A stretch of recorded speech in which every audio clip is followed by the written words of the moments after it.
Before we start, this episode of Gayish features frank discussion and even jokes about food and dieting. If that is something you'd prefer not to hear, or if there's any possibility that will be a trigger for you in any way, we suggest you please skip this week's show. If you or anyone you know is struggling with issues related to food or disordered eating, there are resources available listed on our website at gayishpodcast.com/help. And now, enjoy Gayish. When you know that you are queer, but your favorite drink is beer, that's gayish. You can bottom without stopping, but you can't stand going shopping, that's gayish. Oh, gayish, you're probably gayish. Well, life's just too short for narrow stereotypes, so it's gayish. We're also gayish. It's Gayish with Mike and Kyle.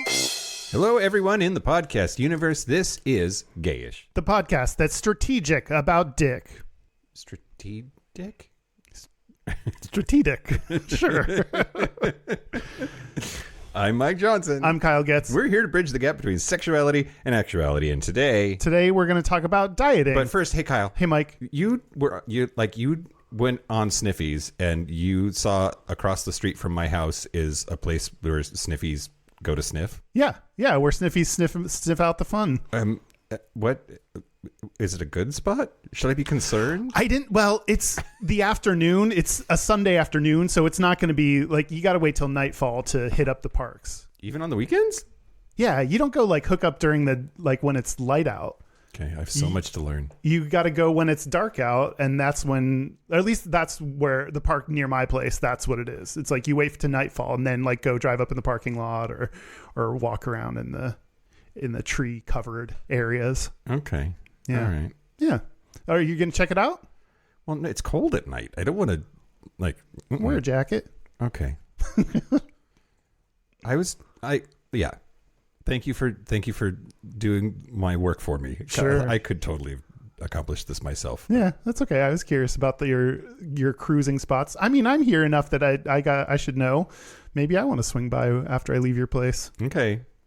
It's fucking cold out, Kyle. Yeah. But, all right. Warm your mouth up on a dick. Ooh. I like that. Yeah. Okay. Sorry. We can do the actual podcast now. Okay. You just want to check in on this has been your cruising spot update with Kyle and Mike. Yeah. Yeah. Always on the lookout for new segments. Mm-hmm. Okay. Who are we? Why are we here? We're doing this. Yeah. Are we going to do the news? Oh. Because you have to say it. We're going to talk about dieting. We're going to talk about dieting. Yeah. Yes. We did cover that. Yeah. That's the worst. Dieting is the worst? Yeah. We'll get into it a little bit later. But first, we do have a correction. Oh, right. From multiple places. I saw this a lot of places. Everyone shut up. I chose one. Just know many were received. Yeah. Gentle correction, though I was yelling at my phone. This is from the books episode. I believe the generally accepted pronunciation of the book title and character is Morris. I kept saying Maurice because that's how it was fucking spelled. I believe the generally accepted pronunciation of the book title and character is Morris, and E.M. Forster was famously open about his homosexuality. I said I thought he was straight. I didn't say he was for sure straight. I said I thought maybe he was, and I was wrong. Anyway, I was wrong. Thanks, everybody, for being so gentle with me. Yeah. Tons of corrections. We got a lot of people writing in about this one. Yep. I still don't even know who that is, but that's fine. Well, I mean, he's dead. So I don't care. Don't need to care. Great. Now the news. Shut your mouth hole. It's time for your ear holes. News. Okay, Kyle. Okay, Mike. I'm going to brace myself as I will now for the next 4 years. Everything's bad and you should feel bad. Okay. Today. News the first. So, U.S. Secretary of State and dickbag fuckface asshole Marco Rubio has ordered the State Department to stop passport applications with X gender markers. Yeah. There's a lot of confusion about this right now because, what does the executive order mean? How do we interpret that? There are people that do have X on their passports, and how do you handle that? And Yep. The policy, which will affect current and future passport applications, follows Trump signing an anti-trans executive order that proclaims the U.S. recognizes only two sexes, male and female. He wrote another executive order that declared that the ocean is made out of soup and that the sky is green. So all of that's true, too. Sure. Now. And the Gulf of America. But yeah, What kind of soup? I think chicken noodle. Num.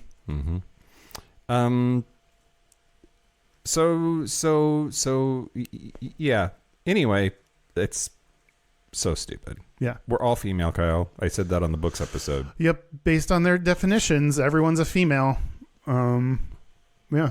Rubio, by the way, our Secretary of State, part of the he's a dickbag fuckface asshole first is he from Florida? So senator from Florida, wasn't he? He used to be a senator. When he was a senator, he previously said voting on a bill to protect same-sex marriage was a, quote, stupid waste of time.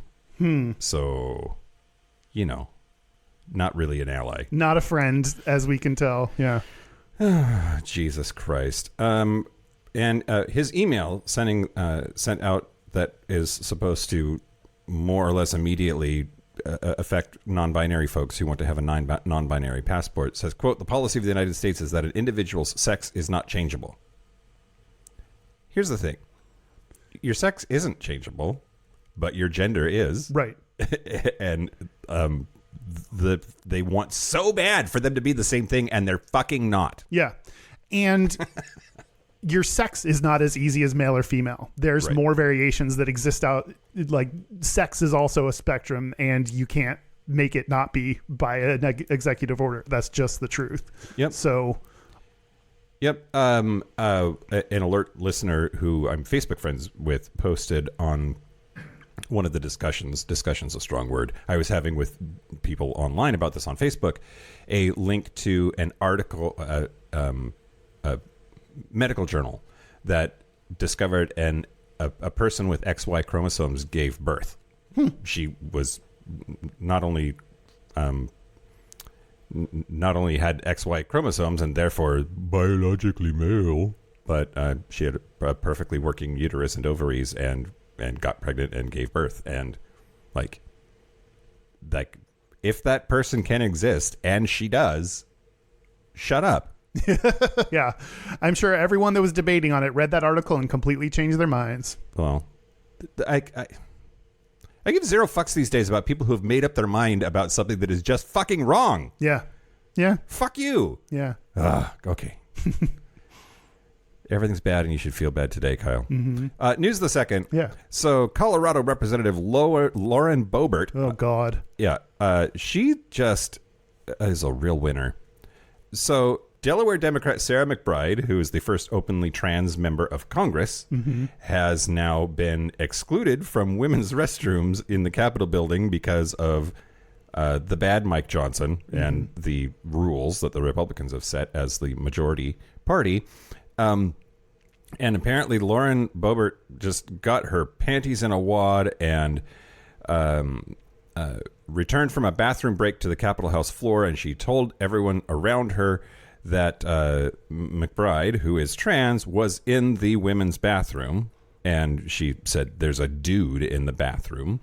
And Lauren Boebert said to this person, you shouldn't be here.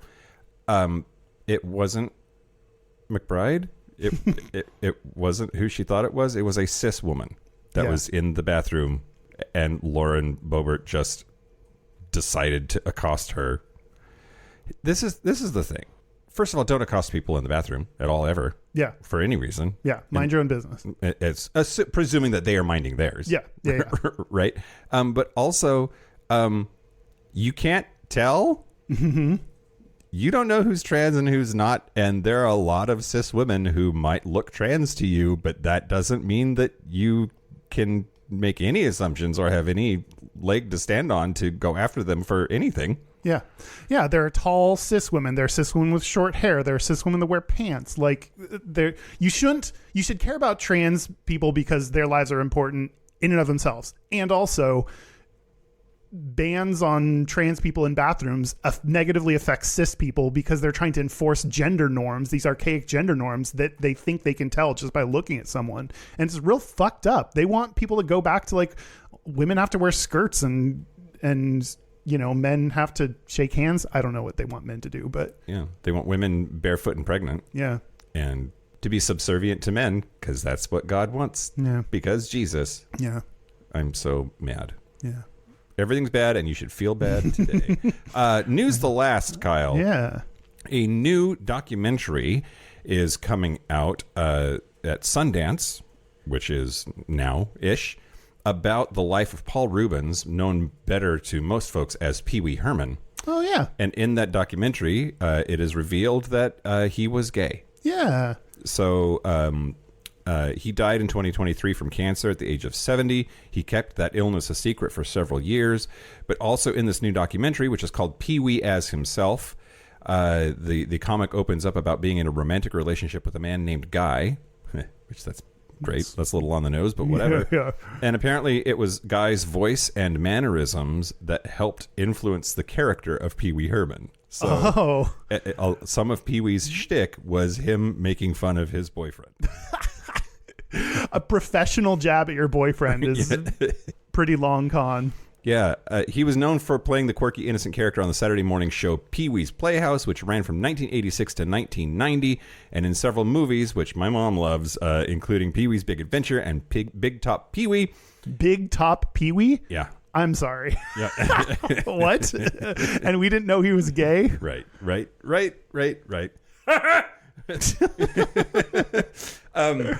He also took the character to Broadway with the Pee Wee Herman Show, which ran between 2010 and 2011.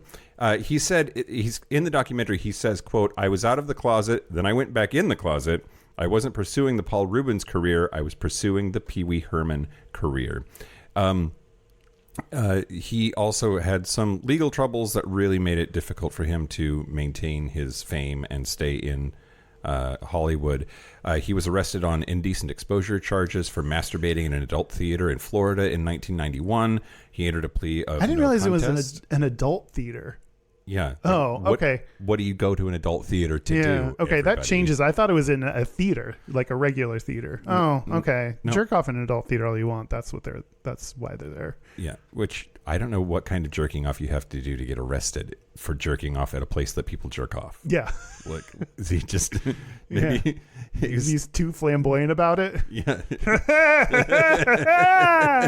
I don't know. Oh my God. Yeah. Yeah. In 2001, he was arrested in Los Angeles on charges of possessing child pornography. Ew. He said, however, that the images in his collection were not of children, but of adults in physique poses, such as those used in mid-century magazines that were popular with gay men. He agreed to plead guilty to a misdemeanor obscenity charge and pay a $100 fine, register with the police for 3 years. But that's a lot of the content in the documentary is about that experience. Quote, "More than anything, the reason I wanted to make a documentary was for people to see who I really am and how painful and dreadful it was to be labeled something I wasn't. To be labeled a pariah, to have people be scared of you or untrusting." He said, "I was secretive about my sexuality, even to my friends, out of self-hatred or self-preservation. I was conflicted about sexuality, but fame was way more complicated." Anyway, I plan to see the documentary when I can. We were a Pee Wee household growing up, and it's just interesting. It's one of those things that, like, I think we all knew. We all kind of knew. Yeah. On some level, we knew, but just wasn't confirmed, and now it has been because of this documentary. It's a fish. Yeah. Nice. That's the news. That's the news. Speaking of, I don't know. People who haven't been caught At the adult theater? at the adult theater. Or speaking of people who are paying fines for their sex crimes Yeah. to us. Yeah. Pay us for your sex crimes. If you feel guilty about your sex crime, give us money. We'll take your money. Thank you to the following new Patreon members. Thank you to Arlen. Arlen Specter? I don't know who that is. He's a bad man. Oh, then no. No, that's Ronnie Spector. I'm thinking Ronnie Spector. I don't know who Arlen Spector is. Oh, okay. He was like a senator or something. I think he's dead. Oh, okay. Again, if you're dead, out of my mind. And thank you to Bearded Kissa. Okay. Thank you, Bearded Kissa, if you're nasty. If you want ad-free episodes a day early, if you want bonus episodes, this month's bonus episode is on cults. And Nailed it. Yeah.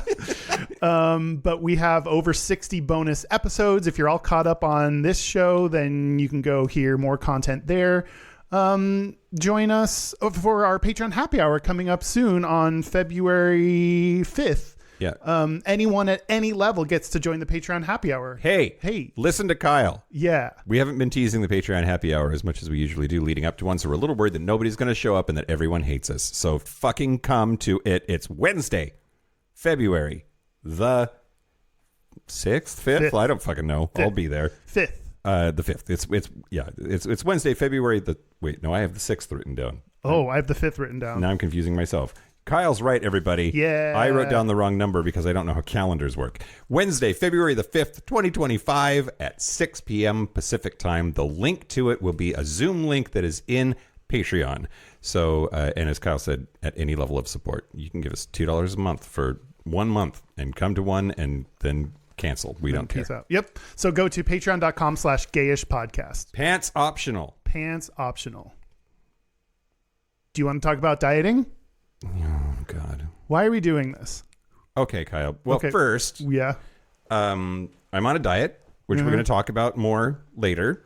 New year, new me. Mm-hmm. And I think that this is the time of year that a lot of people are either newly starting one or they made a New Year's resolution and they're desperately clinging to it. Yeah. Maybe thinking about giving it up. But it's just it's the time of year to talk about this kind of thing, and here we are. And then that of course intersects with like gay men and how they feel about their bodies and how they're supposed to feel about their bodies and what they're supposed to look like and all of that not fun to talk about stuff. Yeah. Yeah. This is going to be a not fun episode. I mean, probably. It's going to be a heavy one, unlike those who diet. I love me a pun, Kyle. Yeah. So I think you're right that there's a lot of expectations when it comes to gay men and their bodies, and dieting is one way that they use to achieve the supposed body that you're supposed to have. And for better or for worse, it's part of our gay culture. And I don't know that we talk about it enough. Yeah. And yeah, we'll both share our own experiences with dieting. I didn't realize, was yours tied to like a New Year's resolution? Not directly, no. Oh, okay. I don't really believe in New Year's resolutions. I think that they're like not really a formula for success. Mm-hmm. I think that people can make extreme demands of themselves because it's resolution time, and then that's sort of why they fail, because they're usually too hardcore. Mm-hmm. And so much like anxiety goes into, it's a new year, it's January, I got to get my shit together. Now, that being said, I definitely am impacted by it's a new year. New year, new me does feel like part of it. So I don't know. Yeah. I think New Year's resolutions can be prone to all or nothing thinking, where if you mess up one day, then you're like, well, this year's out and I fucked up, so I might as well not keep it going the rest of the year, which is not the right approach. For, you probably will fall off the horse with whatever resolution you make, and that's okay, and get back on as soon as you can and keep it going. Yep. No, I'm going to talk about it now. Personal stuff. Sorry. Sure. Because usually we talk about personal stuff at the end of the show, but like last segment or whatever, but we're kind of on it now. I'm trying to be incremental, Kyle. So I've gone week by week. So I gave myself the first 2 weeks of January to like just mellow out, because the shit of life was full. Mm-hmm. Yeah, you had a full shitter. Yeah. Also, the sewer main broke, everybody, in my house, and literally filled the basement up with shit. So we're dealing with that right now too. Anyway, but as far as this like diet stuff is concerned, diet and exercise are like, they go hand in hand, right? Like for a lot of people, but certainly for me, and just being healthier in general. So I took an incremental approach. 1 week, I was just adding one thing, and that one thing was to get back on keto. The next week, it was one thing, which was to only drink 2 nights a week. Not proud of it. Another thing that I think that we should talk about more and process more as a group. By that I mean gay men. I pretty much got fucking wasted every single day for December and like leading into January. Which is so funny, because it's opposite for me, because when I go home for Christmas every year, my parents don't drink. They'll share a margarita at a Mexican restaurant. Sure. Like that's how much they don't drink. Yeah. And so I don't drink at all during that time. I'm, pretty much sober. So it's our families are very different. Yeah. Yeah. Yeah. When Mom was here, we got shit-faced. It was great. Yeah. And then so successfully did that limited. So I'm on the 2 nights a week train right now. And then they'll probably drop that to 1 when I can. Then third was, can I keep doing keto while I travel for work? I was in California last week. That's why we had to do the books episode remote from each other for the live stream. Thanks for your flexibility on that. Yeah. So I kept to, with one minor mistake that I'm giving myself grace for, was on keto while traveling for work, which has always been the hardest part of doing keto. Dieting is like, what do you do when you're traveling? That's really hard. Yeah, for sure. And so this week it's get to the gym at least once. Ooh. And then the week after that, I'll turn some other knob. But I'm trying to, instead of having this all or nothing thing that you're talking about, or something that's extreme and unachievable, I'm trying to be incremental. And that's hard for me. That's not my usual MO. I'm very much set some hard rules and then beat myself into submission with them. Does that work? It has sometimes. Yeah. I mean, Jack Mike was because like he was a Nazi to himself about diet and exercise. So I'm too old for that shit now. So I'm being incremental. I think it's working. A friend at work said I already look skinnier. Oh, nice. I think she's lying, but it was nice. Validating. Yeah, it was validating. Yeah. I've lost the. What are we doing?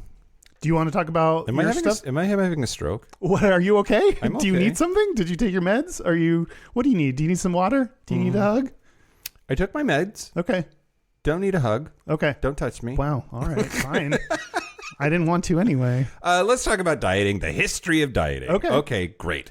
So everyone knows what a diet is. I'm not going to get the full body eye roll and go into what is a diet. Thank you. But if you had to guess when the first popular diet was introduced, when would you guess? The Victorians.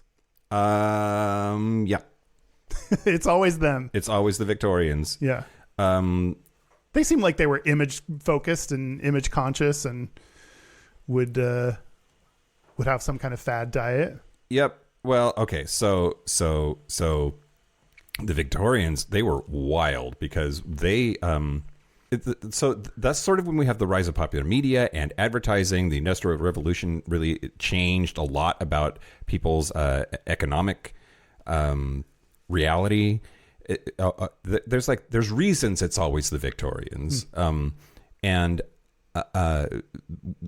they like full on would cocaine and tapeworms was like easy to get from your doctor for dieting. Yeah, that's my diet plan. Cocaine and tapeworms. Yeah, Okay. yeah, I've got the cocaine part down. Great. Just need to find myself a tapeworm somewhere. Well, Tapeworms.com didn't do it for me. we can probably find one. Yeah, all right, guy. Yeah. Thanks. Tapeworms.com. Yeah. Put that on Sniffies, maybe. You know. Looking for, I mean, people put on there like looking for hookups to all kinds of drugs on Sniffies. There was this dude named William Banting who's giving credit for the first popular diet. Ooh. So weight loss techniques were very much earlier in Victorian culture, tapeworms and cocaine. But hopefully not at the same time. Why not? Like that poor tapeworm was so coked out. I know, like coke and then swallow, like line and then swallow a tapeworm, like that. Yeah. Hopefully you separated those at least by like an hour. So I don't know. You're welcome, tapeworm. I guess. Have some fun before you get down in there. But he wrote a pamphlet called "Letter on Corpulence," addressed to the public, and corpulence is a lovely word for being a fat ass. And he was actually a distant relative of Sir Frederick Banting, who was the co-discoverer of insulin. So there was like medical history in his family. Anyway, so he is given credit for the first weight loss regime that was tied to nutrition that became popular and well known in society. So much so that the pamphlet was so popular that it became a verb. So his last name was Banting. So to bant was an early slang term for dieting. Like, wow. Do you bant? Are you banting? And apparently some people in some places still use that today. I think maybe in South Africa. If your last name was turned into a verb, what is so strongly associated with you that what would your verb mean? I think we all know what Johnsoning is, Kyle. We do? Yeah. You have to tell me. What? What is Johnsoning? I love getting Johnsoned. Don't you? Is that getting dick down? Yes. Oh, okay. Johnson it's penis. Oh yeah. But to Big Johnson. Yeah.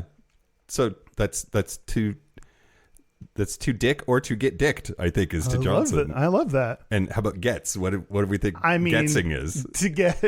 I got gets. I got gets. I thought mine was going to be to get dick down, but gets it. We can both share this. We can have synonymous last names. Gets Johnson. Yeah, exactly. What did you do last night? I gets Johnson. Have I told you that when I ran for office, it was 2000, I ran for state legislature as my thesis as a political science student at Eastern Washington University. My opponent's name was Cox. So it was Johnson versus Cox. Yeah. My fraternity brothers thought that was hilarious. I still have a t-shirt that they made me that's Johnson versus Cox on the front. And on the back it says, somebody's going down. That is hilarious. I love that for you. Yeah. That's the only reason you entered the race, right? Just for dick puns. Oh, absolutely. I knew I wasn't going to win. It was Eastern Washington and I was a Democrat. Yeah. It was fun. Yeah. I had a lot of fun. Anyway, in Swedish, the word banta that comes from banting, this dude, is still the main verb for being on a diet. Wow. Yeah. Anyway, so he was straight. Which is fine. We accept the straight people on this show, and reluctantly. But his advice in that pamphlet that took off was a low carb, low calorie diet. Okay, so but the first weight loss book that became a bestseller was a book written in 1918 called Diet and Health with Key to the Calories. And it was written by this woman named Lulu Hunt Peters. And I think, I can't prove it, but despite the fact that she was married and married to a dude, I think she was a lesbo. Why do you think that? Well, so first, I can see her with my eyes, and... she's this picture must have been taken in the 1920s, I think, just based on the way that she's dressed. But there's I don't know, there's something about her gives me big lesbian energy, Kyle. Interesting. Oh, she's got shorter hair. She's got hippie vibes to me. She looks like she's going to get shit done, and she's kind of mad about it. But the other thing that makes me think that she was a lesbian actually is the fact that she went to the Maine State Normal School in Castine and then moved to California. And in 1909, she graduated as a medical doctor from the University of California. And at that time, less than 5% of medical students in the U.S. were women. So she's like the only chick at the sausage fest that was being a doctor at the turn of the century, the turn of the last century, the 19th century to the 20th century, 19th to 20th century. And there are a number of pioneering women in medicine who were like lesbians, big lesbian vibes. But also she did a lot of work with soldiers. She traveled to Bosnia. She served with the Red Cross. She didn't have any kids. She was with her husband for a long time, but as near as I can tell, they spent a lot of time apart. She certainly, anyway. it's tenuous at best, but I kind of think that I just feel it in my bones that she was a lesbian, but she was married to a dude, but you know, whatever. We can go ahead and say it. She's fucking dead. She doesn't care. Yep. But yeah, she was the first book that was a diet that was a bestseller, and that's. I think I'm done. I did want to say though that diets usually fall into a few different categories historically, and it's still like there's only so many ways that you can change the way that you eat, right? But the categories are really, it's low calorie, so just count your calories and keep the number of calories that you eat under whatever the number of calories is that you burn. Right. Low carb diets and low fat diets. There's also some, what's the word, pseudoscientific diets that also should be talked about. Like there are crash diets, and there's a bunch of like detox diets and fad diets throughout the years, a lot of which you've heard of before, I'm sure. There are diets that are followed for medical reasons. Like you can be put on a diet for diabetics. You can be put on a diet for allergies that cause you autoimmune responses of some kind. Like celiac folks have to be put on a gluten-free diet. And then there's also religious diets, right? Like there's the kosher diet of observant Jews. There's a halal diet for Islamic folks. Muslim folks, I mean. So anyway, there's a lot. It's really complicated. Yeah.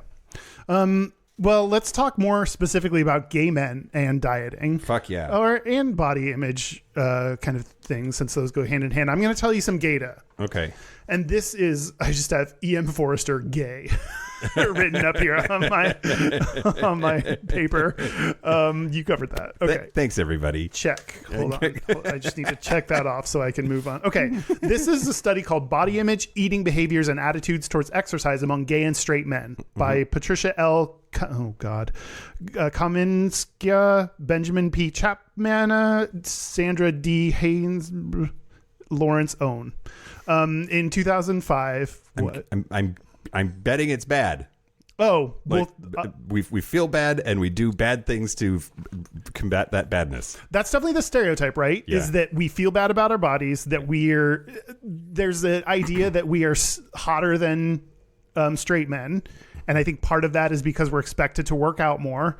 I think that's tied to the idea that we don't have kids, or tradition, like less likely to have kids, and have more time and income to work on ourselves. And those are two things that are required to stay in the gym and, AKA gay church. Gay church. Yep. And so I think there are a lot of expectations around gay men and their bodies. I mean, maybe the fact that, like, Lord knows I have expectations of them. Yeah.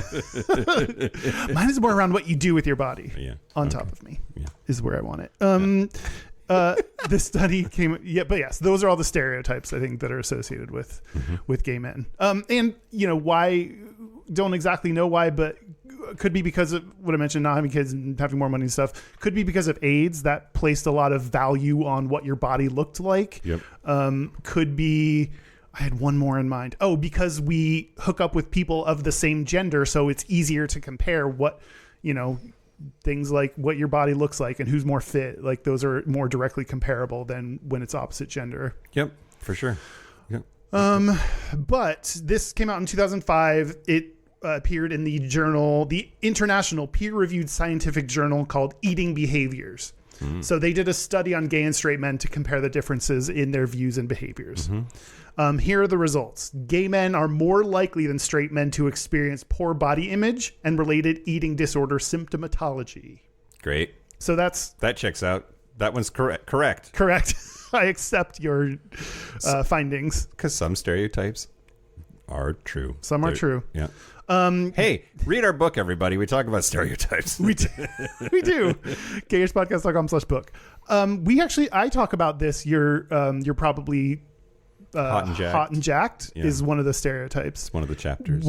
I did a reading for Patreon from that chapter during the last Patreon bonus segment. And one of the things we also, in addition to our personal experience, look up research studies and history and everything to come up with what's going on for that stereotype, whether it's true or not. And there is a study, as I read in that reading, there is a study that looked at non-homophobic college-aged women and when they showed them pictures of men, and when the women thought the men were gay, they rated them as more attractive. Yeah. So you're welcome, chicks. There is a phenomenon that people expect gay men to be hotter. That's just comes along with the territory, which I think fucking sucks. I think I didn't express a viewpoint about it. I think all these expectations that are placed on gay men and their bodies really sucks when you're part of the gay community. Yep. It's one of those things that could be seen as a positive. Oh, gay men are all hot. That's a positive stereotype. But then then it makes the expectations you have of yourself even harder to attain. Positive stereotypes are like, it's not that positive when you start pulling it away. Like, Asians are good at math and black guys have giant dicks, and like, well, what if you don't? Yeah. Like, what if you're not good at math? What if you are average? And like, they're not great. Yeah. Yep. The next one, gay men were more preoccupied with worries about becoming fat. They were less content with their physique in general and more concerned with muscular development. Yes. Check. Checkity, check. Gay men were no more likely to engage in compulsive exercise, which that's interesting. Yeah, it doesn't seem right. I mean, it's true. The scientific study found it, which I would think. So the way we deal with things is not through the way we deal with these body image issues is not through compulsive exercise. So that's a good thing. But they were prone to hold distorted cognitions of the importance of good physique, which that checks out, and were reported significantly greater use of restrictive dieting practices. Yeah, sure. So it at least confirmed that we're more likely to use dieting to combat and look the way we want to, we're expected to look. Yep. Which dieting can be, you can do it in a healthy way. You can also do it in a really damaging way. It depends on how you do it, how you implement it. Yep. Let's see. A probable contributor to body dissatisfaction for gay men is the fact that they engage in more social comparison than heterosexual men. Sure. So I think we compare ourselves to both people we hook up with and people that we want to hook up with, and like porn stars and everything. I think there are a lot of different ways that gay people in the media, like I think there are a lot of different ways that we compare ourselves to other people. Yep, absolutely. And the greater incidence of restrictive dieting practices in this sample of gay men is likely linked to their concerns about accumulating body fat. Gay men may be more likely to overestimate the impact of small amounts of food on their body composition. Yeah, What? It's such a trope, and it's always the gay guy actually who, like, I had a sandwich, I'm so fat. Like, yeah. Well, it doesn't happen that fast.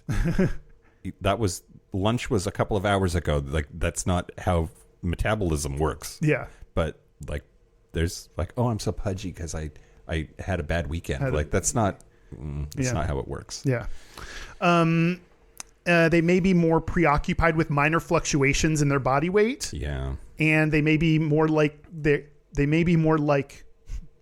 to catastrophize the impact of weight gain. Yep.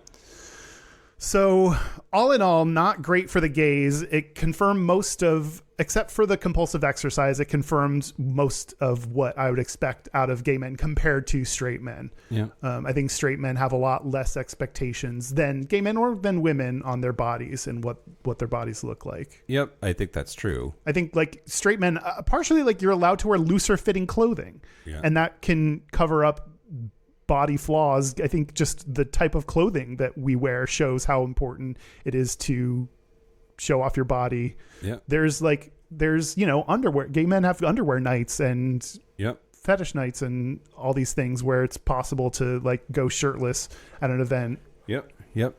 So there are a lot of opportunities, I think more opportunities than straight men have to compare themselves to other people. Yeah, that's true. Except for like maybe the locker room at the gym. Like straight guys don't get like undressed in front of each other for any like length of time. Yeah. And my understanding, at least what I did when I was in the locker room, it was like eyes down, like eyes on yourself. You don't look around. Otherwise I didn't want to be found out for being gay by looking around. Yeah. Sneaks and peeks here and there. Yep. The locker room is terrifying, Kyle. It was so scary. It was not a fun. Everyone expects gay men to love the locker room, and it was a terrifying place, especially when you're in the closet to like get worried about. Yep. Even when like at the bathhouses, there are typically lockers where people can get changed. Even then, I'm like, okay, they're not like. That's not the time to check out dudes quite yet. They're getting changed and even if they're like, everyone is walking around in a towel. So eventually we will see way more of you. But still, I'm like, that's their time to like get into what they want to wear. And then, so even when they're at the locker rooms at the bathhouse, I don't check people out then. Or when we had to get changed in front of Davy Wavy at the sex hotel. Oh my God. That was mortifying. Yeah. He wrote the forward to our book, everybody. He did. Yeah. How'd you like that little plug? Love that. Yeah. Love that plug. Butt plug. Sure. Well, that's the Gata. That's the Gata. Okay. So what should you eat if you're going to bottom, Kyle? I mean, because this is something gay men talk about all the time. Like bottoms can't eat, or if they do, it's just ice and gummy worms or whatever. My ex was on the Coke Zero and whipped cream diet for a while. Not kidding. Wow. He could have whatever he wanted to as long as it was Coke Zero, whipped cream, or vodka. All in. Would those ever be combined into one? Sometimes. That sounds delicious. That sounds pretty gay. Yeah. Yeah. I mean, that, like conventional bottoming jokes or wisdom is, you don't eat.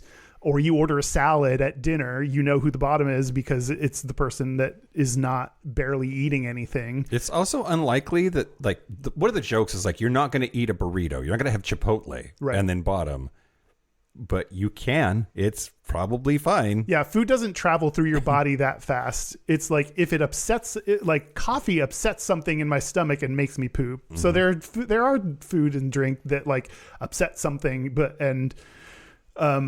yeah, food doesn't travel through your body fast enough to, like, if you're eating and then going right to fucking, you're probably fine. You're probably fine. You got some hours before that travels all the way through your body. So a lot of it, I can't tell what part of it is jokes and what part people think is actually true. You nailed that. Yeah. That's like lots of contexts for which that's true, but I think especially this one. Yeah. I think a lot of people are joking, and I think a lot of people don't realize that those lots of people are joking, right, and actually believe it. So I think both camps exist. Yeah, for sure. I was going to tell you about Alex Hall. Great. Who's that? Who's a TikTok chef. Oh my God. Who started a TikTok? No, wait, it's back. I think it's back. I still don't care. It's just if my Instagram reels have TikTok logos on them or not. Is the biggest difference. Alex Hall started a cooking show called The Bottoms Digest. Great. And he got frustrated because he saw the same thing that, like, the advice is don't eat or drink lots of water is, like, basically all the advice. So he creates bottom friendly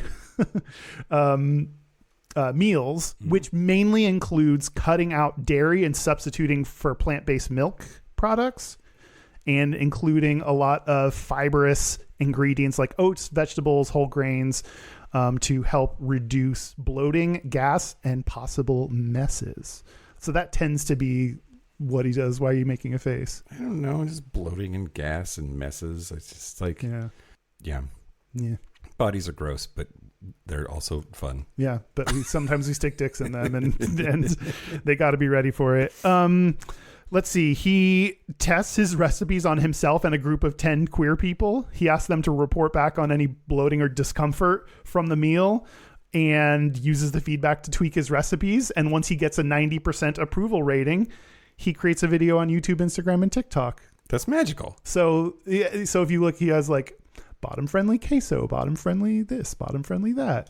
And I still think maybe that's how, I don't know. Maybe that's helpful for some people, but I agree that we are too.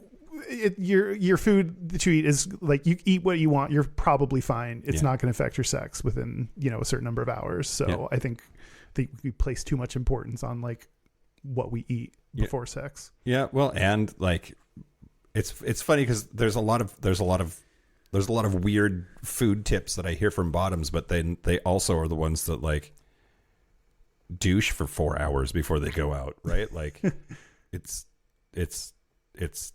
is it your food, or is it the fact that like you like hosed yourself out? Yeah, my diet is not that great, so it can take me like 20-30 minutes to douche sometimes, which is really annoying. Because sometimes, especially on sniffies, they're like now, and if I say like I need to get ready, then sometimes I get blocked. Yeah, damn it. Which is Have some patience, Tops. Yeah, Jesus. Yeah. We both want me to be ready for this. Yeah. Like, and I'm not going to douche ahead of time if I don't know for sure that I'm hooking up with someone, because that's a lot of work to go through for nothing potentially, because you don't know if you're going to meet anyone that time. Yep. Absolutely. Huh. Yeah. So but I think you can control. Your diet can help make douching easier. If you have a good diet, if you take fiber supplements, it can make it a lot quicker. And I just don't do those good things for your body. Well, going back on keto, I have definitely noticed a huge difference, because the lack of carbs in keto, it can be constipating, because all of that fiber that's in carbohydrates, grains, tends to move things along and take them out, then things kind of slow down. So then if you're on keto, you almost have to have a fiber supplement of some kind, whether that's psyllium husks or flax seeds or something.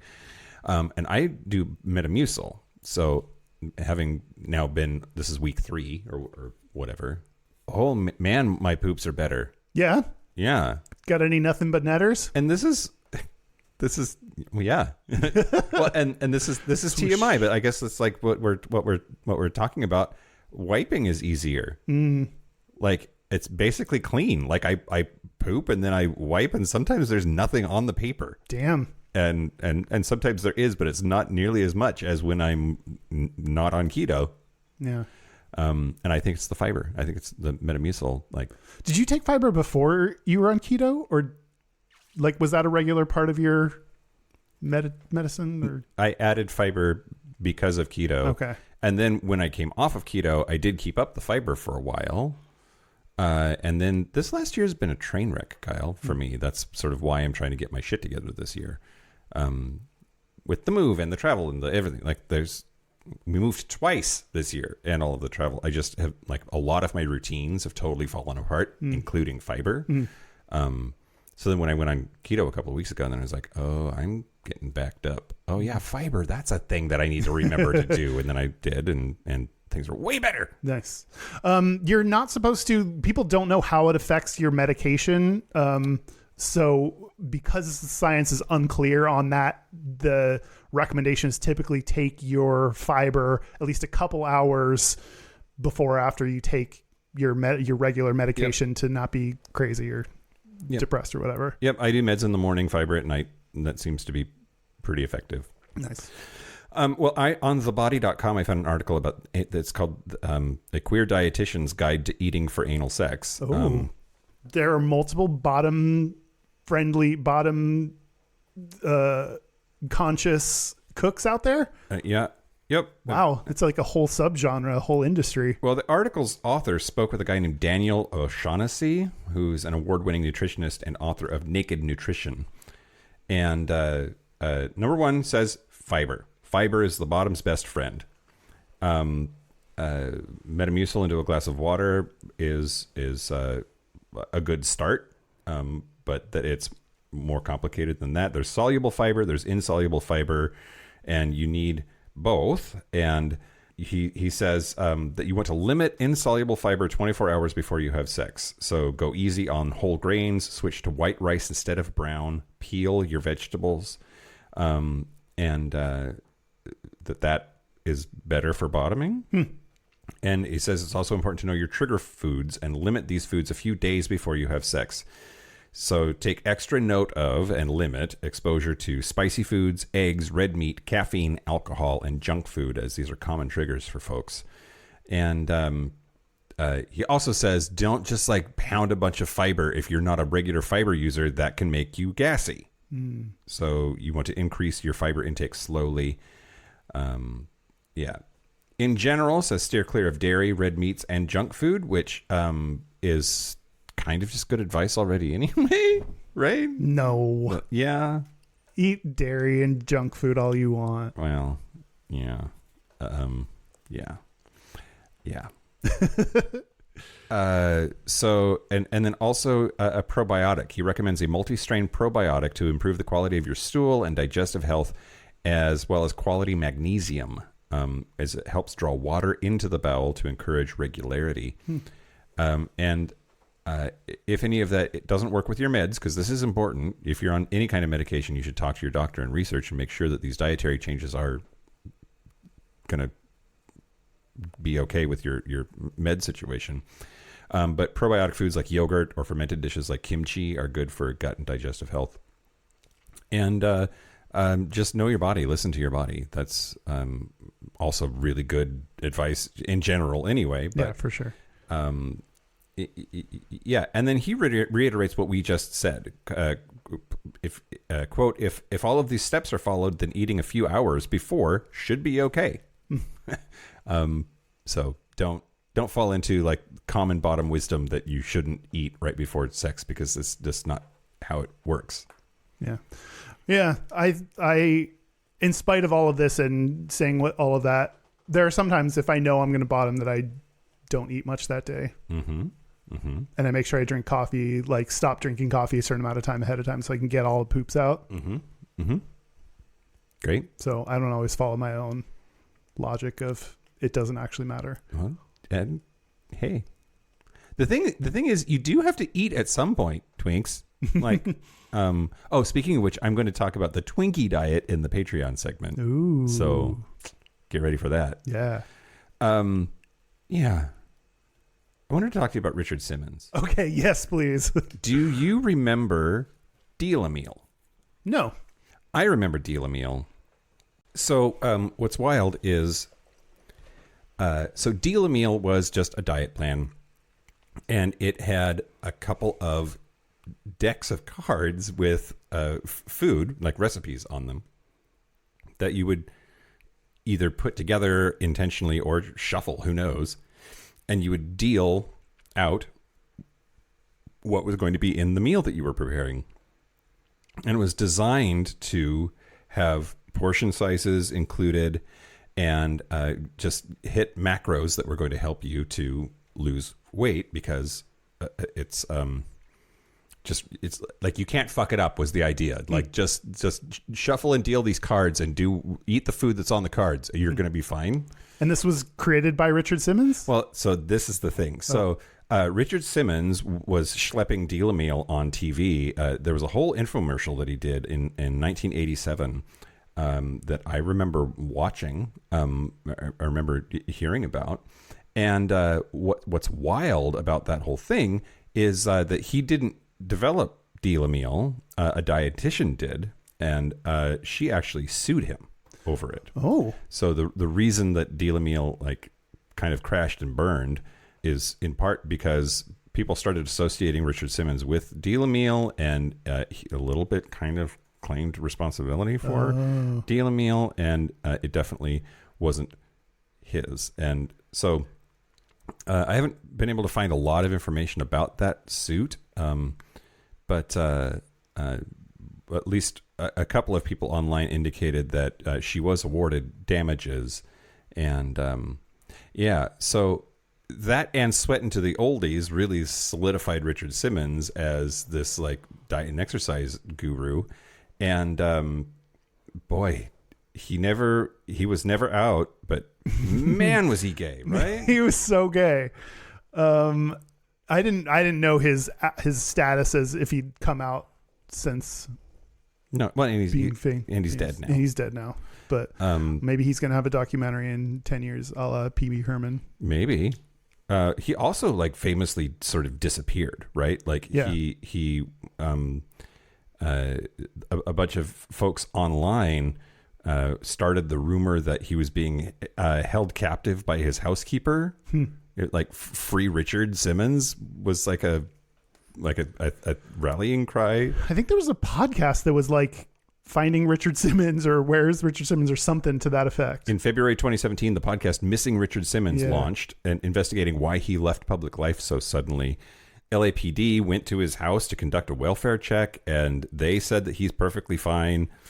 But yeah, anyway, he had rumors about his sexual orientation the entire time that he was in the public eye. Understandably so. He had a very femme way about him, his manner of speech, the way that he would conduct his exercise videos was like very like dancey and sing-songy, and women loved it. Anyway, but he never came out, and it's just wild. Yeah. Anyway, yeah, that's all. The Richard Simmons diet is Delamil, and that's all I wanted to talk about. Cool. I want to talk about the effects of dieting. Is this Ask Reddit about weight loss? Okay. This was posted to Gay Bros by Let the Decode Begin. And it said, gays who have lost weight, how did it change your dating life?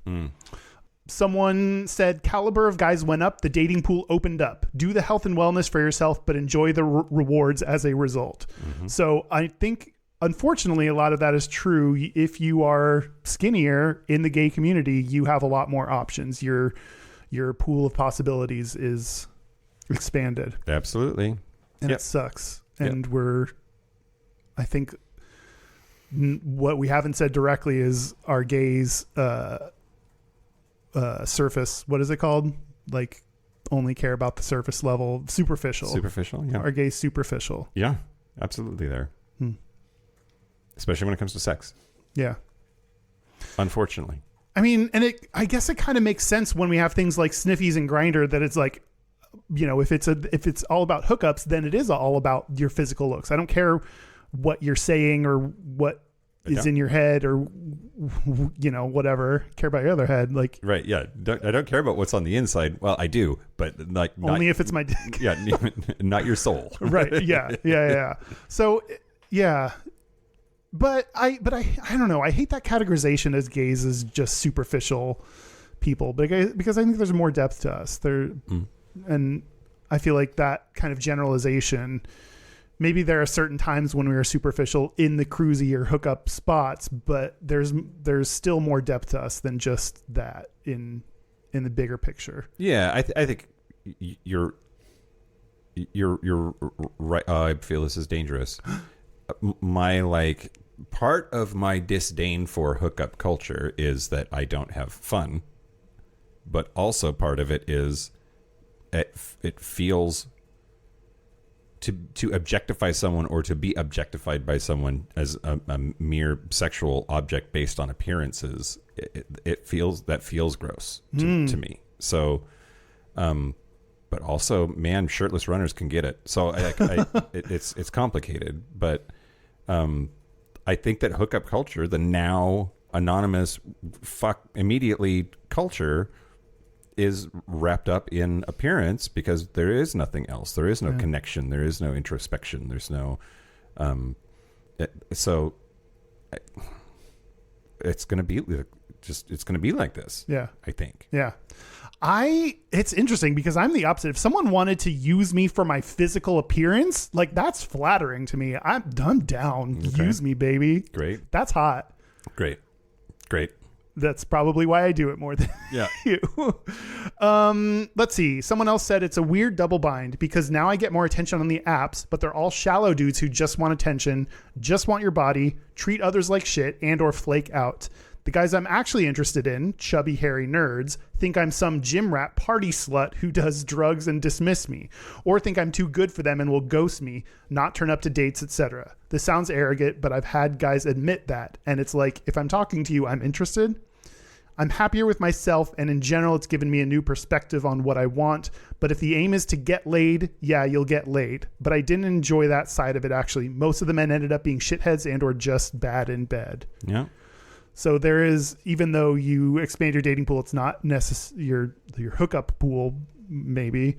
Yep. It's not necessarily that you'll have higher quality sex. I mean, it probably just depends on who you're hooking up with and how you're finding dudes. But Yep. at least in this person's experience, it didn't lead to better sex. Yep, absolutely. Well, and another ding, in my opinion, against hookup culture is it's so transactional. There's really no incentive to care about the other person's pleasure. Yeah. Right? Like, you're there to get off. That's just all about you. Yeah. And Hot. that's great. Great. Let's see. Someone else said it didn't affect my dating life at all. Really, I am still single. LOL. So maybe it doesn't. Maybe it doesn't work for everyone. Someone else said I lost 20 kilograms, which there's no way to know how many pounds that is. Yeah. 44. Over the past, nope, there's no way to know. Over the past 7 months, and it's a completely different world. I'm new to working out, but pretty consistent so far. So I've gained a few muscles, and the number of guys being attracted to me has increased so much, it's crazy. Yep. If you're, and this is why I think, when I talked about using sniffies, I talked about like from the like not jacked perspective. I think there are people probably that maybe that's why they're on sniffies, is like there are a lot of super hot buff dudes that get on sniffies and probably have a really easy time of it and just Yep. can take their pick. Maybe that's why they have their list of don'ts, no this, no that, no the other, because they get so many messages that they do need to start to control who sends them a message. No. Mm-mm. I think there's some hot people that are hot enough that they have to do that. I reject that. Why? It's just, I don't know. It's just such a dick move. Yeah. Like the people who are on Scruff or Grinder who are like no woofs, no taps. Oh yeah. Like, shut the fuck up. Yeah, I am too. The app does this, and there's no way that you're just so inundated with taps that like it like ruins your day. Fuck off. I don't understand the people that are like can't get taps or something like that. It's like, yes, you can. Yeah. Like do you not know how to use this app, or like are you lying so that I don't know. It like can't see taps. Like, yes, you can. Yeah. Yes, you can. I promise you can. Yeah. I don't know. Someone else said you'll get more hookups, but not necessarily better dates or relationships. I lost weight and got very slim and fit and failed in getting a boyfriend. Now I'm fat again and got one without trying. Laughing face emoji.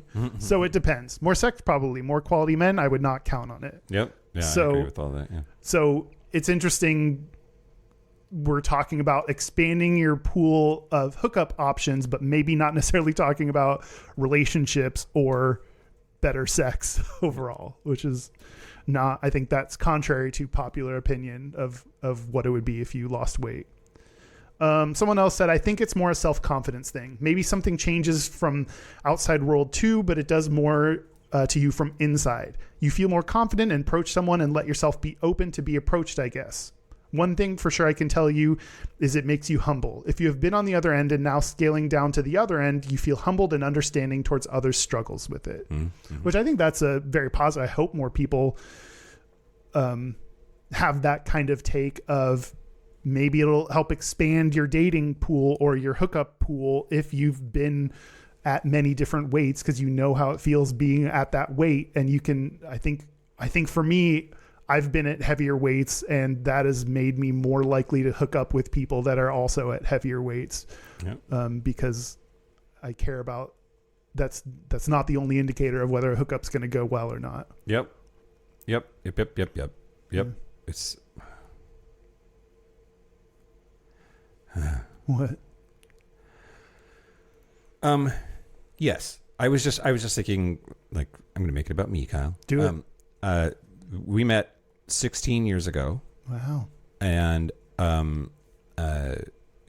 was jacked Mike then. And so in the time that we have known each other, my weight has been somewhere between 180, which was Jack Mike territory, and the heaviest you've ever seen me was 260.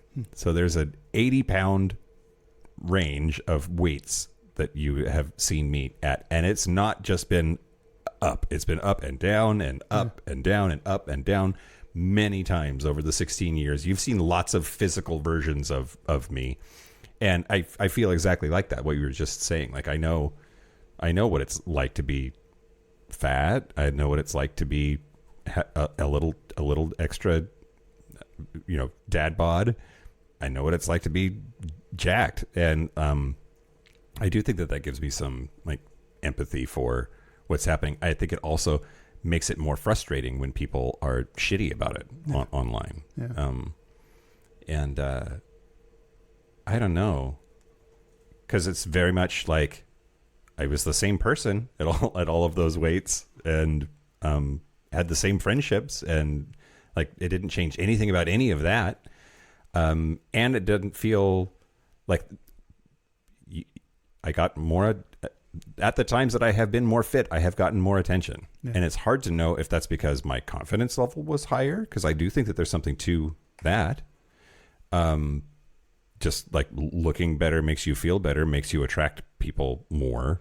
But you do sort of feel invisible. Like at the times that I have been heavier, you do sort of feel invisible in a gay space. Yeah. So I don't know, I'm just rambling now. Yeah. No, I talked about it on the reading that I did on the last Patreon is weight stuff. And I have been at a range of probably 210 to 270 throughout the course of our friendship. And definitely felt like I was less likely to hook up when I was at my heaviest. And I dieted, basically did heavy, probably not healthy calorie restriction to lose weight. And that's part of like the yo-yo of my body that I've experienced, is when I get on my like I need to lose weight, then I just basically cut out calories like to the extreme that it's probably not healthy for me. Yeah. So I've experienced some of the unhealthy dieting that, because I'm not good at exercising. I'm not regular about it. And like most of the time losing weight is not based on exercise. Like that alone isn't going to get you to your weight loss goals. It's what you eat. Yeah. So abs are made in the kitchen, they say. Yeah. So yeah. And I do feel like when I was heavier, I got less attention on apps and had a harder time hooking up. And once I lost some weight, got more attention. And now it's still like, I'm not at a weight that I feel comfortable with. But I still like can hook up with pretty regularly, and sometimes hook up with like guys that are like real hot and have abs and stuff. So I don't know. There are at least people out there that are willing to hook up with me that are fit. And I'm always like amazed when someone does hook up with me that's like buff and has abs and stuff. And I'm like, why are you doing this? Right. Like there's a self-defeating part of me that doesn't understand why they would possibly want to hook up with me. It is very difficult when you don't feel good about your own body to accept that somebody else might be into that. Yeah. Right? Yeah. Like you might be exactly what that person is into. Whatever the perfect, hottest to you fantasy is, there might be a person out there who is that person who is also simultaneously super into you. Yeah. And that's so hard. Yeah. It's so hard, because you're not giving yourself the grace of letting that be a possibility. Yeah. And you're just down on yourself instead of letting it in, right? Yeah. That somebody could be into that. Oh yeah. Let it in. Okay, for sure. Yeah. I think my therapist would probably call that checking the facts. Like they kept talking to you, they came over, they hooked up with you, like all the things said that they were into you and wanted to hook up with you. So like, where is the idea that I don't know what the excuse is that you can make in your head. They were just doing it out of pity. They didn't realize you actually looked like that and just did it out of guilt. There's like lots of things that don't have any merit when you look at the actual evidence. So evidence says that even some like super fit hot guys do want to hook up with me. Yep. They sure do. Okay, so did we do it? Is that I don't know. Dieting is, I think, I feel like we talk about body image issues in the gay community, but we don't necessarily talk about the dieting. We talk about exercise and gym. I don't feel like we talk too much about the dieting part. Yeah.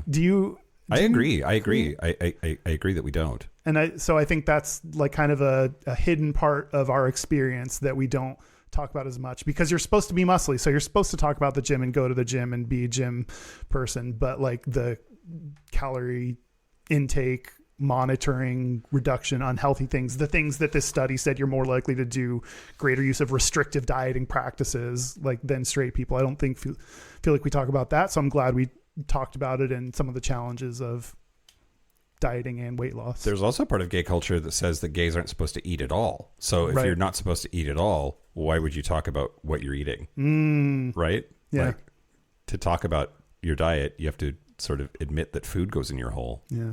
Well, when I'm on diets, I'm embarrassed by it. Yeah. I don't tell people that I'm on them because I know I'm not doing it in the healthy way. So I don't, that's part of why I don't talk about it with people. Yeah.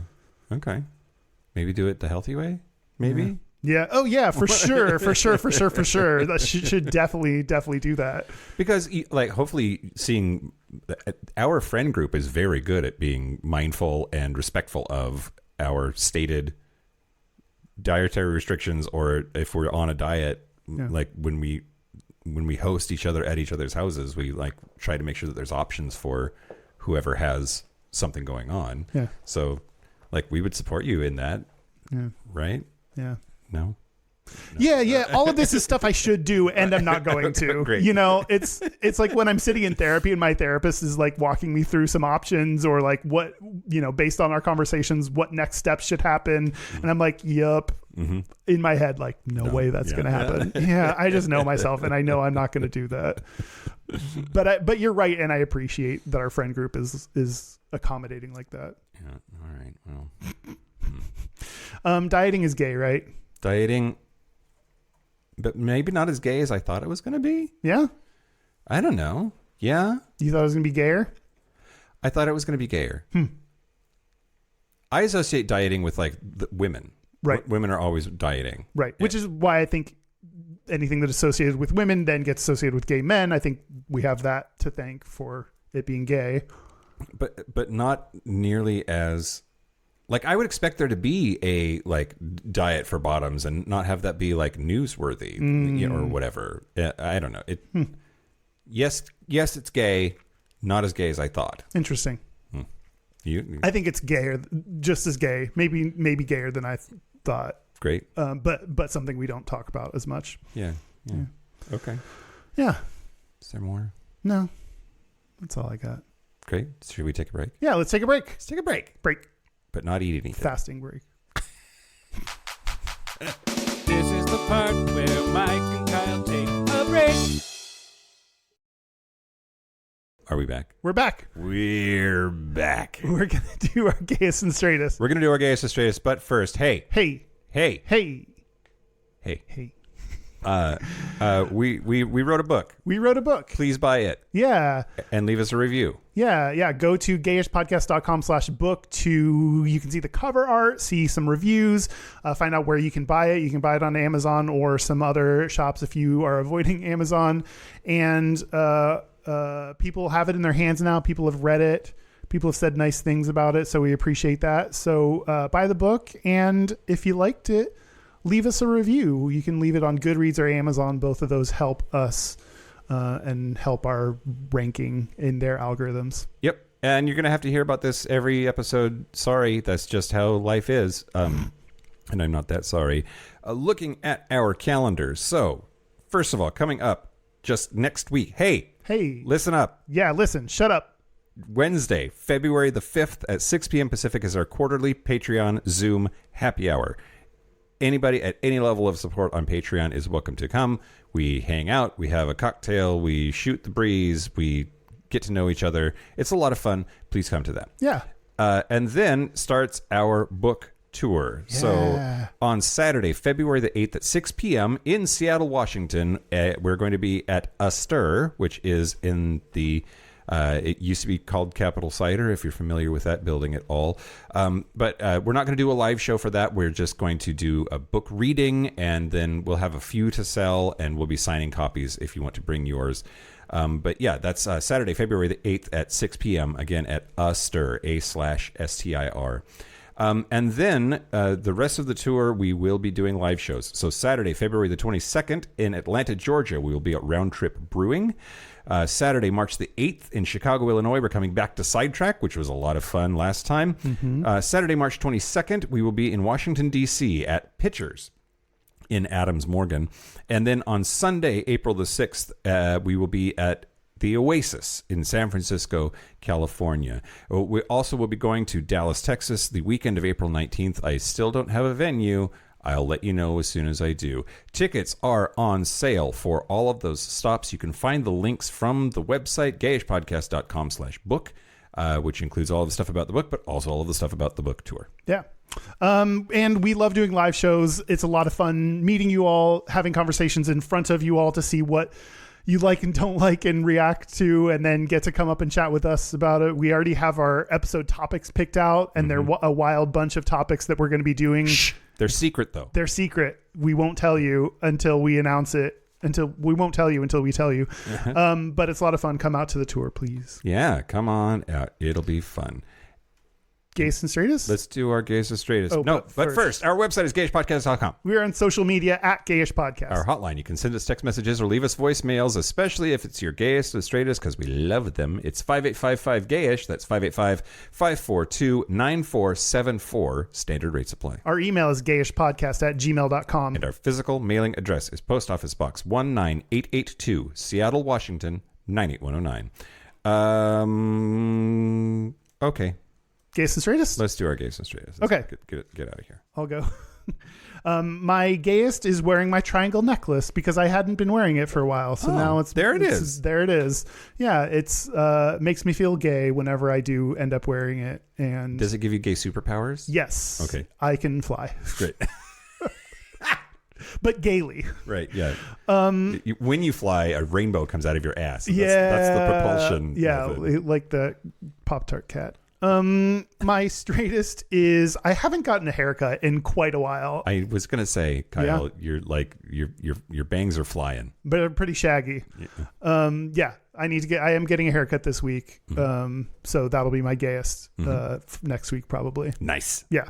What about you? What about me? So the straightest thing this week is all the yard work I did yesterday and moving bricks. Wow. Yeah.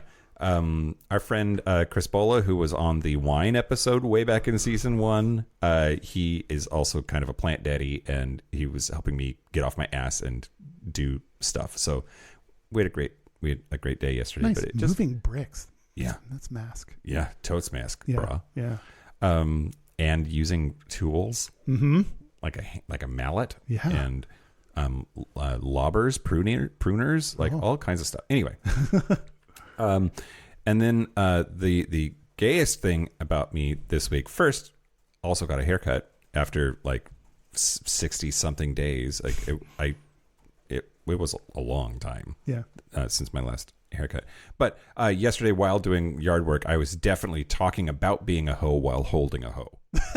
Oh, how fitting. Yeah. That's beautiful. Yeah. That's poetry right there. We have a listener's Gayest, a Straightest. It's a fun one. Yep. Congratulations. Congratulations. I still don't know how to say that. I'm Joanne from this mysterious Mediterranean small island. Just wanted to send you my heteroish and my gayish. Rebranding things. My straightest is, holding the pig just to make the matanza, so we can eat all the making sausages and eating everything from it. And my gayest is just right now, because I had to reprimand some of my customers, and instead of going rah, rah, rah, rah, rah, I went, what are you doing? Which is, kind of funny. I was laughing. Congratulations for the show. I love it. So, signing off. Zoop. Thank you so much for leaving your Gayest and Straightest. Yeah. And Mama loves an accent. Yeah. And congratulations to us. Yeah. If you want to give us a call and leave us your Gayest and Straightest, we might play it on an episode. Let's face it, we probably will. We probably will play it on an episode. And we need more. So leave us yours. Oh, man. Well, thank you to Richard Simmons and his housekeeper. Yeah, totally. And thanks to all the bottoms and whatever they eat to make them bottoms worthwhile as humans. And thank you to our super gap bridgers. Thank you to Locomotive, Simon Srirachi, Kaylee Adams, Kit Oliver, Kobe Gordon, Squoggle, Pip, I'm doing great. Andrew Bugby, William Bryant, John Crowley, Yost Osel, Jonathan Montanius, Forrest Nail, Steve Douglas, Explosive Azania, Michael Covington, Just Jamie, Thomas B, Dusty Sands, A. Coleman, Chris Kajatorians, and Jerome York. Thank you for your support. Thank you for your money. That's it. This has been Gayish from the Chris Kachatorian Studios. I'm Mike Johnson. I'm Kyle Getz. Until next week, be butch, be fabulous, be you. Bye.